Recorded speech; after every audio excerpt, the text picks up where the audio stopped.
Hey guys, how's everyone? Luis Mendoza here from Sip and Learn San Diego, Century 21 Award, Luis Mendoza and Associates. And like I said, my commitment through this whole crisis and coronavirus is to bring everyone up to date on what's really going on. And then also at the same time of help interviewing people and having people speakers to find out why what do you call it? What's going on with our current economy and everything. Today, last week, we had David Romero from Century 21 Award and also Frank Fuentes. We talked a little bit about what we see with the market, what happened, what's going on, and where we're going, right? But this time, I'm having as a guest Ted. Ted, Rancho Ted, everyone knows him through the benches. You know, Rancho Ted, love the guy, even though he's a Red Sox fan. I'll bring it up right away. I'm a Yankee fan, but we get along pretty well. And Ted We're had old neighbors. we're neighbors. We're old neighbors in Little Italy, man. Yeah. Good day. And I like to say it. I got the coronavirus just in case, you know. So for a little sip and learn. So I just here with Ted, and with Ted, tell us a little more about your background. You've been in the industry for quite a while in different. Yeah. Yeah. The years are flying. I've been in it since 91. 91. And Started in 91, Ted. how did I start? What did you start doing? Believe it or not, briefly in the hard money industry, but I didn't stay in it too long. I actually got into more conventional lending and was doing conventional loans up until 2008. And then I switched over back to private money full time. So it's been quite an adventure as far as the conventional world, and the hard money's a much better animal, a lot more common sense in the lending, so it makes it a lot more fun now. Yeah, you've been doing what? Rancho Ted, hard money loans since when? Probably around 2010, the brand came out. And that happened because I was getting on Facebook, LinkedIn, and what was the other one? Twitter. And a friend of mine said, you should brand yourself. And at the time, I was working for Rancho Financial. They own a ranch. So he says, why don't you call yourself Rancho Ted? And that's when Rancho Ted began. Tell us about the little the ranch that you have over there in Alpine, right? Yeah. So it's 20 acres on top of Viejas Mountain. So the views are spectacular. There's nothing around, so it's extremely quiet. So there's a lot of animals running around. I saw my first mountain lion on Monday. Pretty exciting stuff there. I was in the car though, so that was good. My wife is scared of him. What's that? My wife is scared of him like crazy, you know? Well, I'll tell you what, I'm not walking around anymore. I'll just drive around. But yeah, no, the place is beautiful. It's we'll have some concerts out there, so down the road we'll get you up there. Sorry. You know, it's funny. I think we're having like a little birthday celebration outside. The new No way. COVID-19 right here in my neck. So if you guys hear that, someone's celebrating a birthday out there right in the middle of the webinar. That's the new way. So my wife just confirmed it. But anyway, guys, so Ted, tell me, what do you think about this whole situation? How do you see everything right now? Right.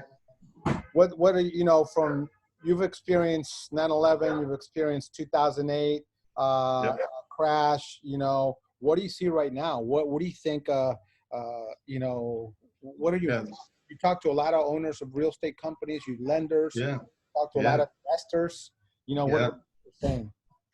I'll tell you what, as years go on, after 30 years, you kind of get a feel for it, you know, after seeing all what you just talked about. And, you know, just my opinion is it doesn't feel like values are going to go anywhere.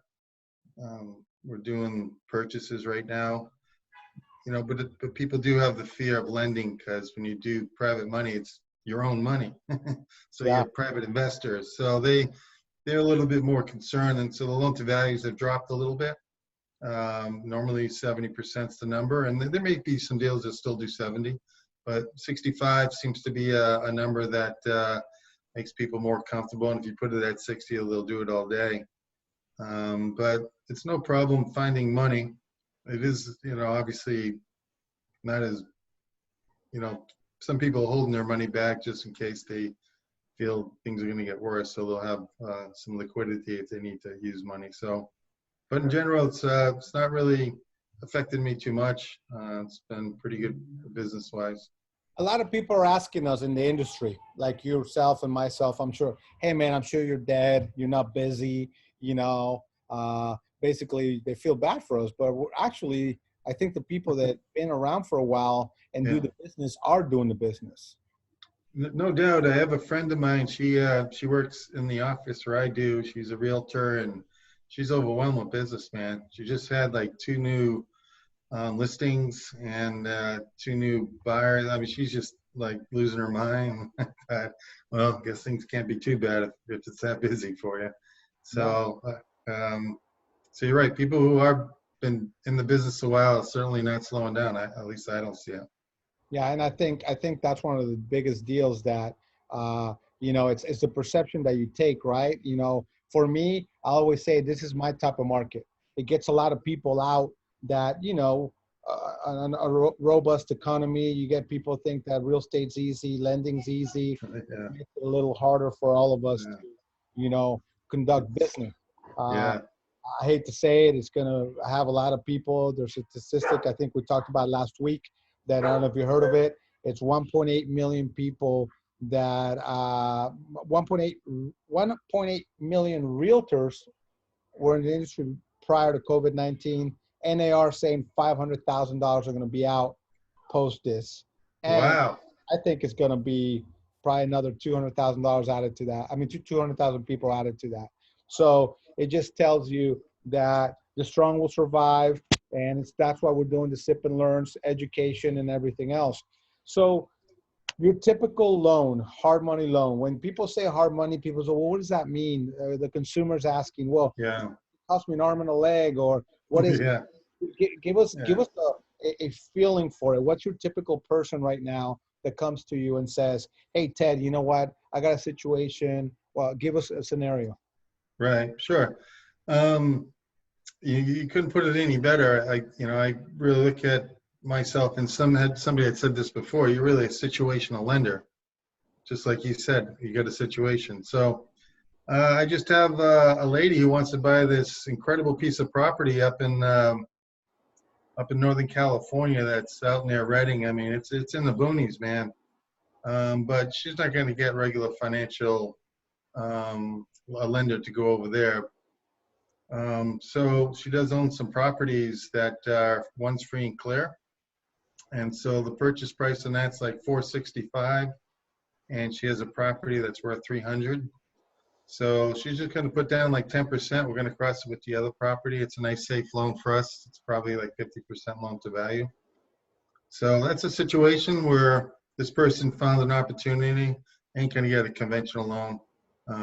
We step in and help them get the financing.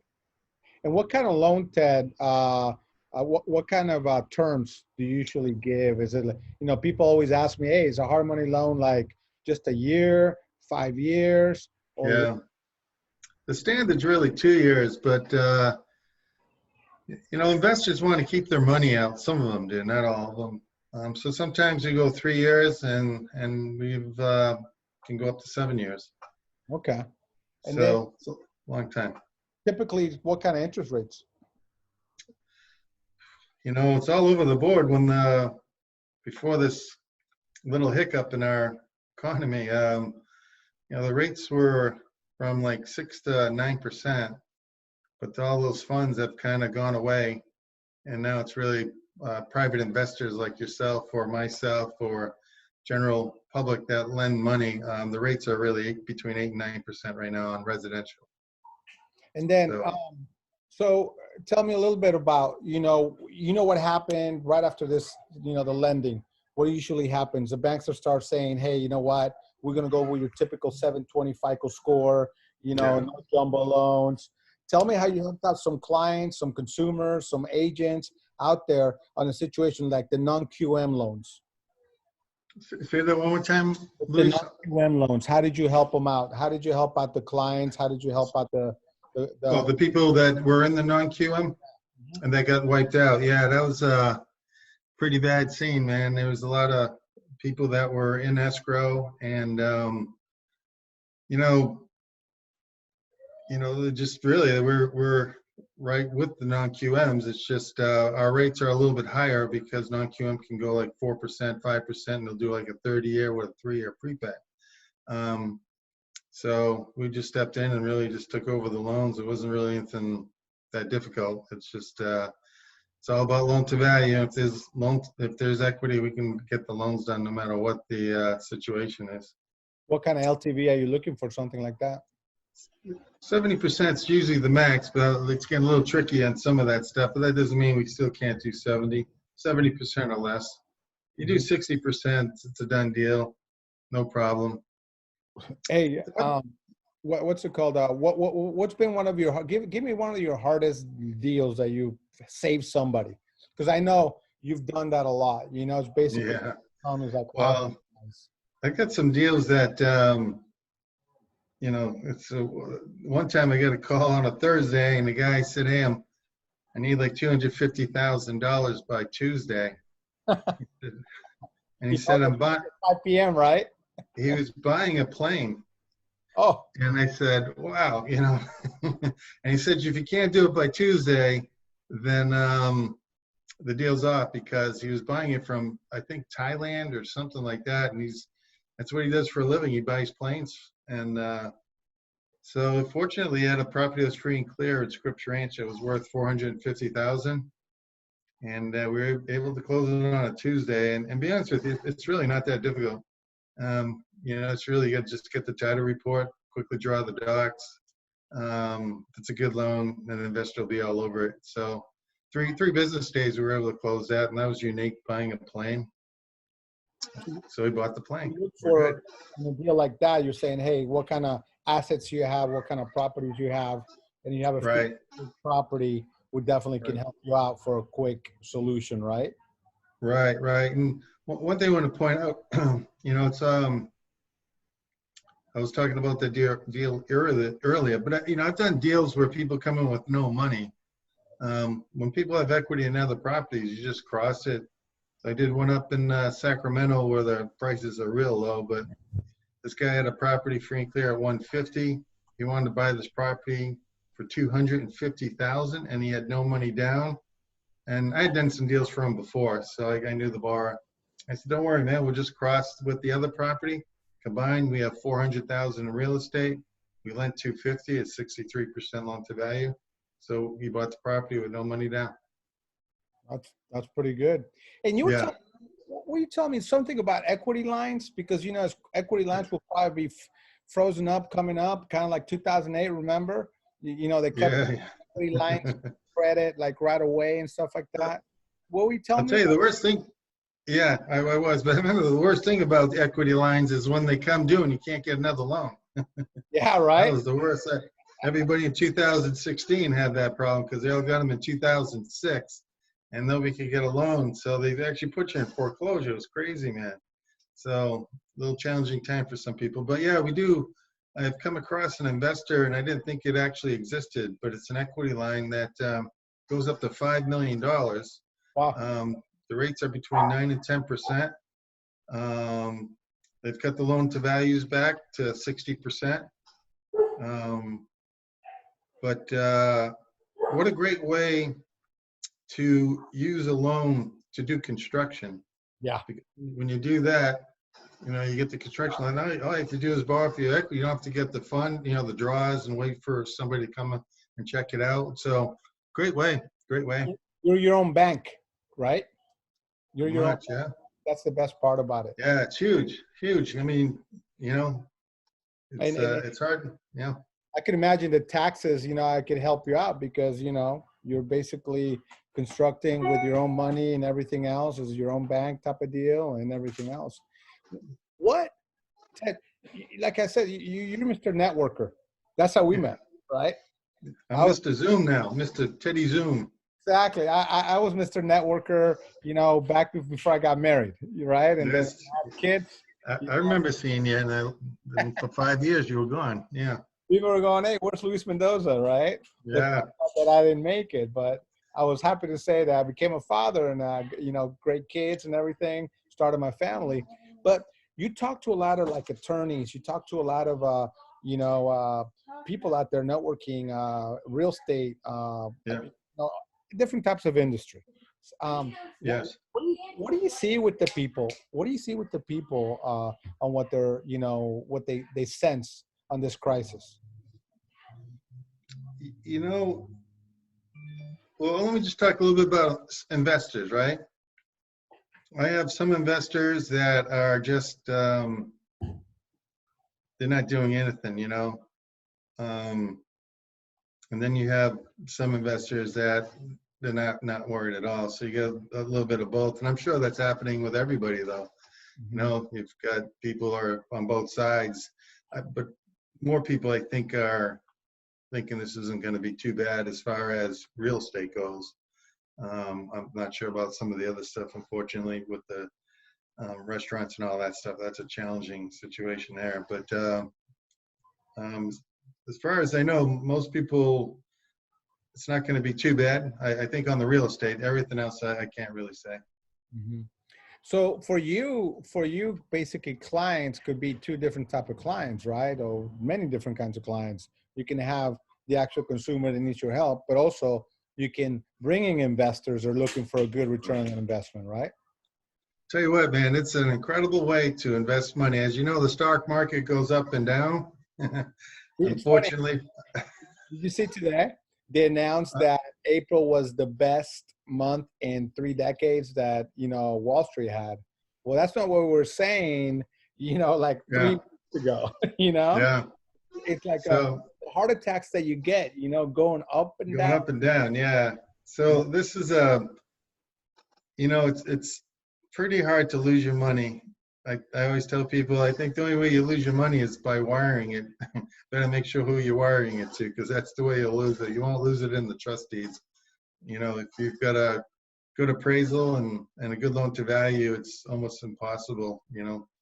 So it's a great way. It's the rates are 8 to 9%. You get a check every month, so you're basically the bank, and you get collateral where you can be protected if something does go wrong. Now, Great way. quick question: What's like your biggest issue that you've had right now during the crisis, like appraisal? For example, I had an appraisal issue uh, 3 weeks ago, and it was a Mhm. property that we did got a 559 accepted. They had a Mhm. business appraisal at 559 2 weeks before, and we just closed at 520 on Monday. And this is like Yeah, COVID transaction per se, COVID-19 yeah. transaction, that's what I call it. So have you had those headaches too? No, the only headache I have right now is a deal with the client whose father lives in China, and so he has to go sign loan docs at the U.S. Embassy, It's close. and the guy told me that it's like driving from San Diego to Minnesota. So he's afraid to take a plane. He doesn't want to take a plane, so he's going to drive, and he leaves tomorrow. And, And it's going to take 4 days to get over there, at least for him. and is the embassy open? Yeah, well, I better be. I need to go all the way and not be closed, man. The Huh? reason why is like, I do a lot of stuff, Mexico, US, binational stuff. And Yeah. my issue right now, I have a deal in Vegas that my clients have to sign loan docs and the actual embassy is closed. So they closed Wow. the embassy. So It's not that that's the only place where you can notarize something. that's not your famous Las Vegas deal I've known for a while, is it? Vegas deal, man. My famous Las Vegas deal, Ted. Okay, I've heard about that one. It's After headaches. It's like, geez. And we'll see how the market. Hey, speaking of Las Vegas, so you do business not just San Diego, but you do it like where? yeah, all over the country. Well, we private investors. If you learn that's I do, you can really just do California.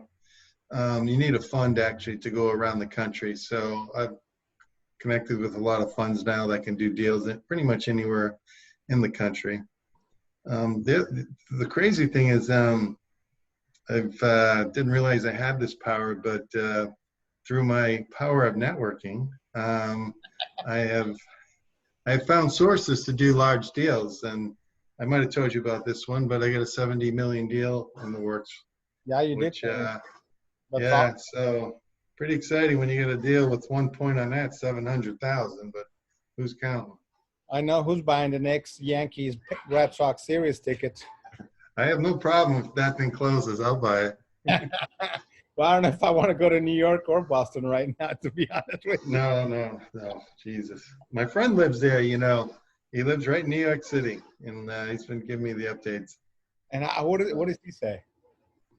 Well, it seems, you know, getting better, obviously, but yeah, no, he says it's deserted, you know.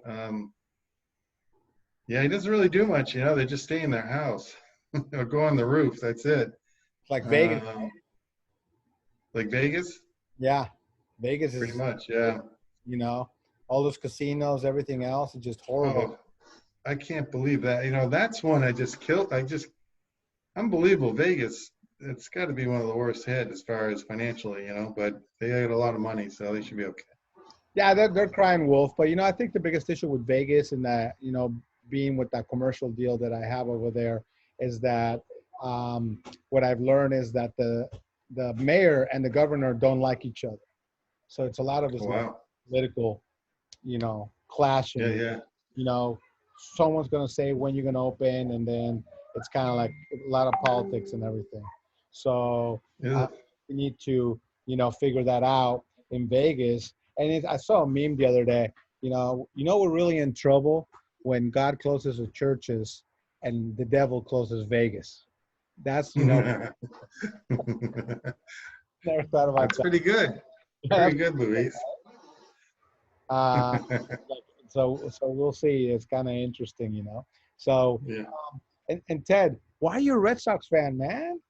And a Patriots fan? Well, it's when you're born and raised in the greatest sports city in the country, it just happens, brother. I mean, but we did have a rough start growing up with the Red Sox. I'll tell you what, you have no idea how much we don't like you Yankee fans with a passion. Hey, so you're saying that San Diego's not the greatest sports city in the world? I'm saying that I don't like Yankee fans. That's what I just said. Now, you know what? San Diego, you know how I ended up in San Diego? Oh, Growing up, I used to watch the Chargers, man. And oh my God, Dan Fouts and all them. And I used to be 4 o'clock, dark out, and over there watching the Chargers, people in shorts and sunny. And I was like, man, that looks like the place to live. So literally, when I finished college, I just drove in my car and moved out here. So the Chargers had a lot to do with me moving out here, and I'm very grateful. that's your typical San Diego story. You know, it's like, where are you from? Chicago, or Green Bay, for example, Wisconsin. Yeah. You know, I'm from Wisconsin. Why'd you move over here? We watched the Super Bowl, and after that, it was sunny. We just grabbed our It bags, just looks like a better place. spring break, and we moved. And now here's a question: why is it that everyone from Boston that moves here, no one can answer this? They end up in Ocean Beach first. Is there like a sign in Boston when you Yeah. leave the plane and it says, "Hey, welcome," and go to Ocean Beach? You know, You right? know, so one of the bizarre things when I moved to San Diego was I moved to Mission Beach, Ocean Beach, Pacific Beach. That's where all the Bostonians go. Well, the one thing I couldn't believe, there was no downtown. I remember going downtown, and I'm like, what's going on here, man? And I always thought it was bizarre, like there's no downtown. And I used to tell people, and they're like, and it's been amazing to watch the city grow. It's been exciting actually to see downtown, and now all the other things that are happening down at the Seaport Village and all that. The Embarcadero, did you go down there? They built that new for bands and everything. It's unbelievable. Yeah, it's crazy how it's growing on that part in that area. It's really sad about the cruise ship industry, right? And I mean, I've never been on one. we were, I've never been on one. I wouldn't know. I've been wanting to go. I've been on one, but my wife refuses. She goes, no way. And after this coronavirus deal, she goes, see, everyone gets something if you go in there. You know, I had a friend who was getting on the boat on February 26th Oh, to go on a cruise. And I'm thinking to myself, and she's going with her parents who are in their 80s. And oh, this was just before really, and I'm thinking, oh man, and they just got it in and out before the whole thing hit, and everything was fine. So, oh man, no, it's like, yeah, talk about industries that are going to need some help. There's a lot of them. It's the cruise ship is one of them. The hotel industry. Hey, let's go back. Give me an example. For example, foreign nationals. I know you've helped some people yeah, on doing yeah, some loans like Pacific Gate. I've sold in Pacific Gate in the past. yeah. People from Mexico, Mexico City, and what about China. yeah, right? Because the Chinese can't bring their money. So tell me a little bit about, give me an example of a transaction that you did this so the consumer knows that there's a will, Yeah. there's a way. That's what I always say. Some people say, There's Luis, a will, there's a way. yeah, if there's a will, there's a way. It's like Yeah. some people say that, oh, it'll never be done. And I'm Yeah. the opposite. If I haven't Yeah. tried it and I haven't failed, I didn't try. That's, Right. what approach, So tell us a little bit about a transaction like that. Sure. When I hear that it's a foreign national, I'm like, well, I know it's definitely a loan because I know they don't have taxes. So they're not getting the bank loan. And we're not concerned about credit. So believe it or not, it's pretty darn simple to do a foreign national from any country. I've never had a problem with an investor. They put down 30%. It's a done deal, pretty much. There's not 30% down and then go from there. Yeah, there's no credit, there's no taxes. But, when people put down a large sum of money, and in San Diego, you have to do that, right? So you get $1 million property, they put down 300, nobody's walking away, Yeah. So it's that simple, really. So you would do like a short-term loan, not short-term, a hard money loan for 2 years, and then they 2 years, 3 years, yeah. Meanwhile, they try to figure out their finances here in America, and then Well, finance later on. yeah, some of that, some are fortunately very wealthy, so eventually they'll just pay off the loan with cash. Others will probably get a non-QM loan, maybe. There's probably some programs there for them. So different ways, I guess. Well, I know with the Chinese, it's harder now because of restrictions and stuff like that. And right now, Don't tell me, brother. yeah. Don't tell me. And then with the Mexican nationals, it's like right now, a lot of them are looking for invest over here, in the U.S. because, Oh, yeah. We have a saying in Mexico, when the U.S. gets a cold, Mexico gets the flu. In 2008, I said, in 2008, the U.S. got pneumonia, and then Mexico almost died. And this time around, I don't know how it's going to end, because it's pretty bad. But it's kind of interesting. Yesterday, I talked to some investors from Mexico City. I had a Zoom call, and they want to invest, some money over here in some commercial deals. They know that if they find the right commercial deal, I think one of the biggest, one of the biggest Challenges? areas are going to get hit in real estate right now. It's going to be commercial, retail. Yeah, I've heard that too. Yeah. There's going to be some adjustments. It's like it's going to have to be some adjustments on the per square foot leases and all that stuff. But they said, hey, you know what? We just want to park our money. And I talked about diversification. Hey, if you have $2 million, get two places, put $1 million here, millions of dollars there, and you can get a hard money loan or something like that. Yeah. And then you got diversification on your investment. And they don't think like that. A lot of Mexico people, cash is king. Cash, we buy it. But if they can diversify, I think it's a good way to do it. So, I mean, well, after 2008, man, it seemed like the world came to an end. And then, it didn't take very long. And here we are. It didn't take long for those values to come back. So I think everybody's praying these values drop so they can jump in and buy something. So I hope for those people they can, but right now it doesn't feel like they are going to drop that much if they do at all. No, I don't think, right now it's like I had a buyer. I think I was telling you, I had a buyer at $700,000. We finally put it on escrow yesterday. The crazy part is that we went through 4 offers, I think, with multiple offers every time. Yeah. So it just kind of, it's kind of crazy. Yeah. So it's like, it's really, people always like, what do you think? Some areas it's going to adjust. Some areas. Sure. But we know the biggest problem we have is inventory, right? And people aren't really putting their properties on the market if they don't have to right now until waiting this gets over. So not enough inventory. So for those people selling, there's going to be multiple buyers. Difference between 2008 and now.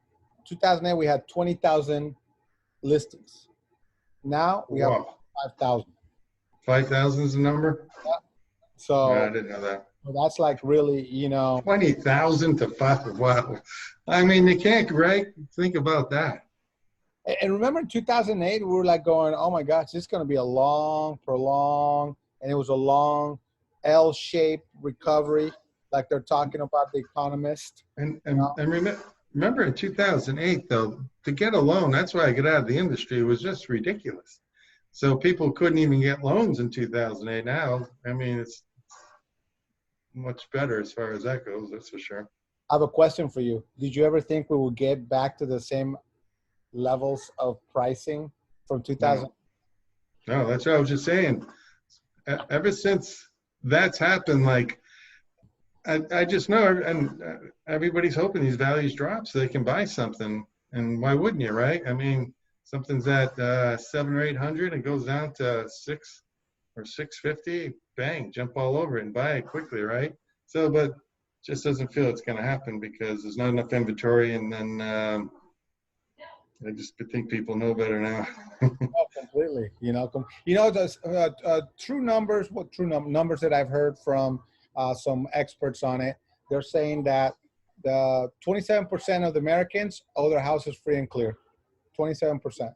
Wow. That the average equity of an American is $127,000. That's your average equity in all the United States.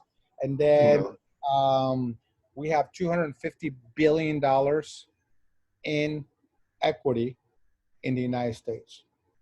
Compared to 2008, we had $850 billion of equity. But remember, everything got bought what? The Hummers, the Mercedes, the boats, all that stuff. I got my Land Cruiser, brother. I still got my Land Cruiser. 280,000 miles on it. Hey, I got my Liberty, man. Here's an interesting, I was talking to a friend of mine today, he bought a property in Texas. And he bought it in 2004. He said from 2004 to 2015, he said that the value never really changed. It would go up a little bit, come down a little bit. And he says from 2015 to now, it's doubled. Wow. So, and this is like $150,000 property is now worth 300, but for 10 years, it just stayed at 150. It'd go up a little, just stay in that range. And then, so Texas is doing good. Well, it might be too late to buy now. Well, values are gone. I was watching a webinar today regarding, some marketing and virtual and all stuff. And the guy's from Austin, and he was comparing a house, $1.1 million in Austin. I'm like, oh, what? And he saw the house is Central Austin, and then they flipped it. So they were going $850,000. He goes, it was pretty cool marketing. He goes, this is where you can finish product at 1.1 million, and this is buy, and he goes, you can finish that. But I was like, literally, man, Austin got to that price, Yeah. Have you been to Austin? Been to Austin. I went there once, I went for the Notre Dame game. Southwest by Southwest, no. I wanted to go to Notre Dame, Texas. That would have been a sweet one, That'd be a good one. So, it's a beautiful place. Love that place. Yeah. I have a question. So I know California is a lot of business that you get. What's your second state that you do most business? I wouldn't say there is a second. It's really mostly here. Mostly here? Yeah. yeah, Arizona, let's say. I get deals in Arizona, and obviously on the West Coast. But because I do my networking and marketing mostly, well, all of it here, obviously. So Well, San Diego's really. I want to see that Rancho Ted plane, man, one of these days. It comes I out. got the Rancho Ted banner. The Rancho Ted banner flying. Well, it was supposed to fly down July 4th, but we're not going to have a July 4th. Oh, you had it? Yeah, I already. It cost $6,000 to get it. It's $400. I've already done it, man. I got it all sorted out. I actually, there's only one guy in the city that does it, and I'm connected to him. So, but I Oh, haven't bought it. No, I didn't buy it because everything's shut down. So I don't think there'll be a 4th of July like we had last year. Hope so. you don't think? I don't know if we're going to celebrate 4th of July, the way things are going right now. No. I think they'll shut down the beaches that day or something, so nobody catch the virus. Everybody piled in there. What? So So tell us about you. You do your stuff virtually. You have webinars. Tell us a little bit about more how the consumer can find out more about you and how we yeah, can help them out as well. sure. Well, I had my first webinar last week, and that was an adventure. Everything went wrong right when it was time to go on.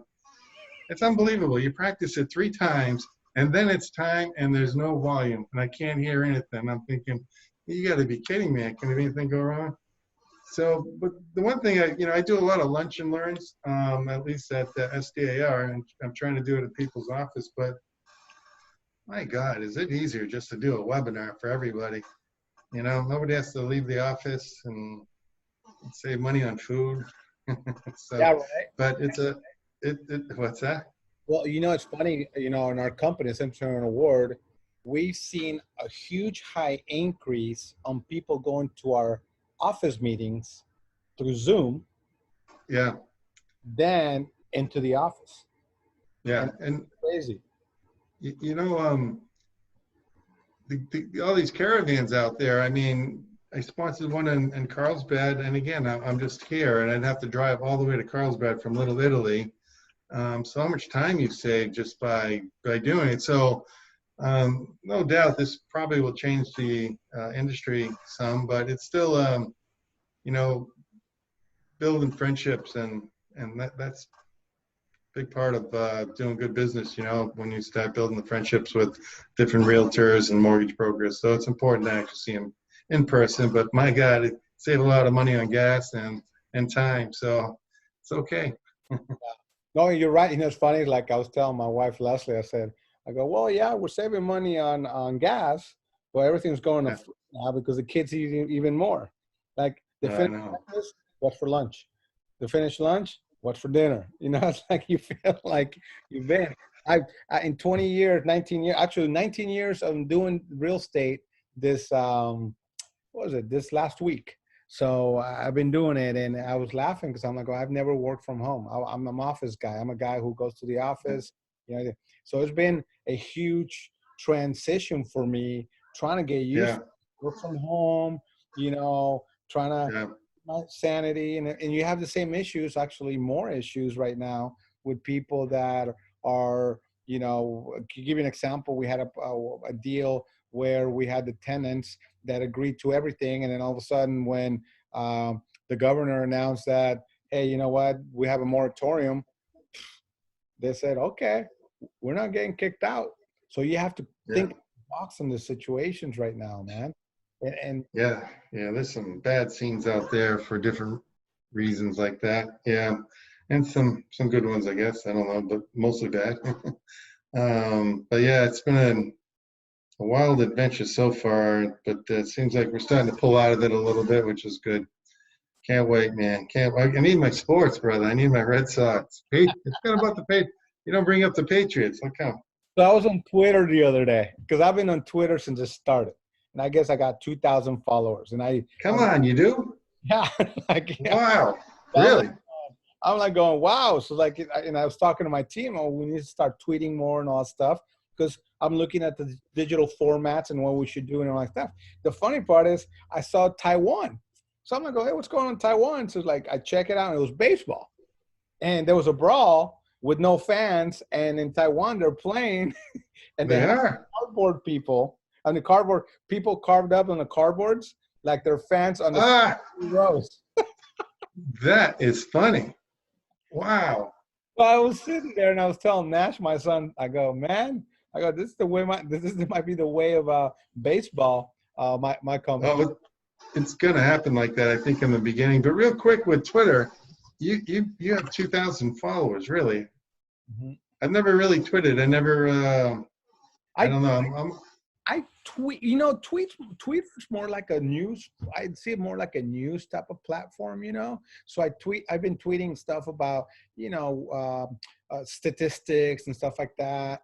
But, people have been following me. It's been organically, literally, growing. So it's kind Really? of, so it's, and then, and, doing the binational stuff, doing conferences and stuff like that. Some people have asked for, hey, what's your Twitter? Because a lot of people internationally it's not just about Instagram and Facebook, Right. more about Twitter. It's more of like a business type of deal. Right. Right.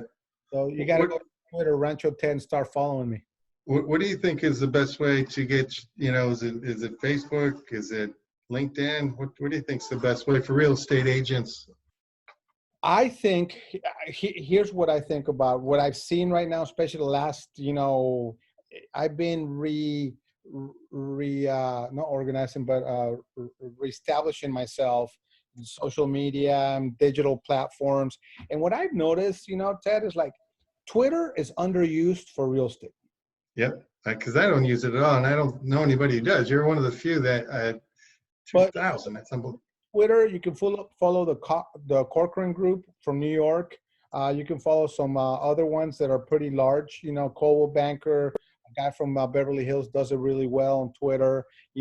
So they got, but it's the what you put. It's not the same thing. Like, hey, I'm drinking my martini in the $9 million listing. Right. It's like people will follow facts and stuff like that on what's going on. Now, I think the other one that's very underused on real estate is LinkedIn. I don't use that either, man. So like LinkedIn, Yeah. I think in LinkedIn I have like 3,000 followers. So it's kind of interesting. So I've been starting to use like the Sip and Learn today. I put it in there. I announced it and everything else because it's it's a webinar about learning and all that stuff. And a lot of people, I used to be in recruiting. Before real estate. I used to recruit medical device, headhunter type of deal. And when LinkedIn came in, it was like, you remember Monster? Was it Monster? Was it Uh, the one for jobs on the Super Bowls they used to sponsor? I said Monster. I can't remember. It was a web came out that on the Monster board and all stuff. Look at the Monster jobs, and I think it was Monster. But anyway, LinkedIn came in and people were excited about it. So they used it more like a platform for recruiting. But I think it's a good one. Now, of course, Instagram is followed a lot. But interesting enough, I'm coaching, and our coach has been putting through some of great platforms out there and talking about statistics on social media. Listen to this one. Facebook right now has lost 70% of the revenue on Facebook ads. You know why? All the big companies pulled out. You know how you put all the big companies, all your Nikes, all your Macy's, all of them say, hey, we're going to keep our cash. So right now, doing Facebook ads, it's even cheaper. Doing Facebook ads is even cheaper compared to what it was, 2-3 months ago. Because remember how hey, I like, I'm sure I like my Boston Celtics, Jordans or something like that. And then everything starts showing up, right? On your, because of the cookies. But now it's like, you don't do that much. And I started noticing it. I'm like, wait a minute. So that's why I've been doing a lot of Facebook ads in Mexico and the US. That's some of the stuff that I've been doing. And also at the same time, the Instagram, I'm learning more as it goes along. Snapchat, I have no idea. Not even trying it. So really, it's Facebook that's the number one. That's what I use, number one, because I know most realtors are on Facebook trying to promote their products, and I know all their friends are watching them, getting information. There's a lot of good stuff on there. And I know that I want to market to the realtors and mortgage brokers. So it seems like Facebook's the number one spot as far as And the I stories. think. Are you doing stories? No. You know, like, trust me, the stories are the ones that people know what you're doing. If you put a story, I hear people saying all the time, "Hey, I heard you close this deal, or I heard you got this, or I heard, you know, Yeah. your son's birthday," and it's pretty interesting. People what they're doing with their phone, because now more than ever, people on their phone, their tablets, or their computer, right? Yeah. And they might be doing some work. Hey, let's see what's going on Facebook. Boom. Now with all the Yeah. Facebook lives, what are you watching your media? A lot of Facebook lives, you know, when the president Yeah. comes on, when the governor comes on, or the county supervisor. It's fantastic. Yeah. I think the people are really going to die are the what do you call the cable companies, you know? You know, there's so many different ways now to get, you know, the TV through the phone. Still blows me away. You know, I can watch my games on the phone, man. I could be anywhere now. I don't miss anything, which is great. Whoever thought, you know what I miss too is soccer, man. You know, Oh, I thought the Germans were going to start. You know, I thought the German league was supposed to start this weekend. No, next weekend. next weekend. I think Yeah. no, German start. I think May 8th, and I'm almost positive. So we can finally start watching some international stuff. That's where Vegas is getting killed too. People Yeah. love betting, and they'll bet on anything. You know what I'm saying? I'll tell you what, man. If I bet $20, I'll lose. If I bet $2, I got a better chance. So I just stay with the low bets. I lose. It's unbelievable. No matter what you do, you lose. It's just bet small. You can still be miserable, but at least you won't lose a lot of money. Right. Well, Ted, what would you say to our audience right now that are listening through Facebook Live and Zoom and everything else? You know, top 3 things that, you know, with your company, with Rancho Ted, they can help, you know, you can help them out, you know, Sure. you know, with a situation or like that. Yeah. You know, well, I'll tell you one thing we've done is a few good construction loans, you know, and I'm sure that's not the easiest loan out there right now. So got some pretty good investors, and we're doing $1 million deals. So construction loans been a challenge, but you know, there's even now or later, there's all situations, and you know, some stupid 30-day late's going to kill a deal. So you know, whatever it is, the credit, the income, obviously. Can't really particularly say a thing, but it's all over the board on why people need some kind of financing in a short period, you know. Mm-hmm. I think, you know, one of the things a lot of people are confused because of, you know, the government says, hey, you can skip your mortgages, you can do this. It's crazy. Fannie Mae saying 12 months. Are you kidding me? You know, but the problem, the consumer doesn't understand if they do that, you know, the new underwriting process is going to say, that's fine. It didn't hit your credit. It didn't hit all stuff. Let me see your 12 months worth of bank statement. What do you call it? Mortgage statement. And it's going to show up right there. And they're going to say, sorry, can't get you a loan. You know, I'll tell you what, I just want to give hats off to all those mortgage brokers out there and processors. That is one hard job, and I used to do it. And God bless you for helping all these people out, because that is not an easy job. Oh man, I know what you're saying. Well, Rancho Ted, man, it's we've been neighbors. Soccer, we love them. You know, love it. U.S.-Mexico games, Yankees. Yeah. Look at that, U.S. Mexico and Yankees versus Red Sox, and we can get along, right? Yeah, you know when I used to go watch the U.S. Mexico at Jack Murphy, Qualcomm, whatever it's called. Those are wild games, man. U.S. Mexico, those things are crazy. But it was filled with all Mexicans, you know. Actually, you know what? It was the Mexicans versus like China.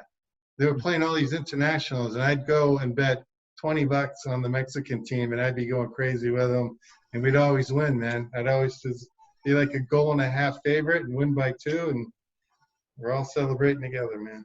Remember in the early 90s when Mexico had its first game against the U.S. and it was right here at Jack Murphy back then. And I lived on the other side of Mission Valley.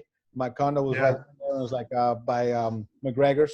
You know, you just walk over the bridge, and then all the Mexican people were like, "Hey, the game's gonna start," and they'll park on the 15 freeway. On the 805, man. Yeah, They parked 805. And then the crazy thing was the U.S. didn't understand how it worked, and everybody brought in their flags with sticks. So everybody had all these, sticks that they learned no more after this one. So remember that? Yeah, they said, "Oh my God, it was unbelievable." Go with Mexico, and like they're crossing. I see them crossing the freeway, and then it was unbelievable. It was so cool. And you guys, that Mexican goalie, he was a small guy, man. He was amazing. The World Cup guy that I don't know his name, but what is it? Campos. Yeah, Campos. Yeah, man. I remember him, man. Yeah, so like it's really some good times.